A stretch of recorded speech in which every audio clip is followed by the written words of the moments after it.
Pak. Itu sebanyak 3.069 siswa. Data-datanya melalui mereka juga.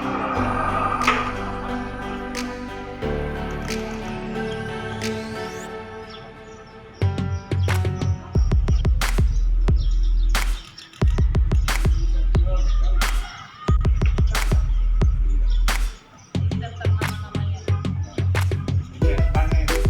Penerima. Penerima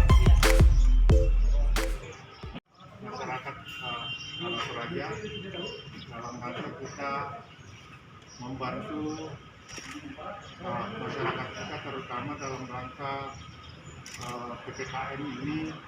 Puji Tuhan, anak-anak kita mudah-mudahan imunnya bisa bertambah dengan adanya bantuan ini. Kita berharap bahwa administrasinya segera dilengkapi, karena masih ada yang belum selesai rekeningnya.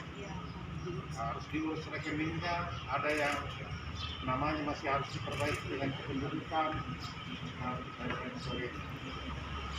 Bisa diungkap totalnya Pak Bupati? Ya, Jumlah siswa dua. Ya.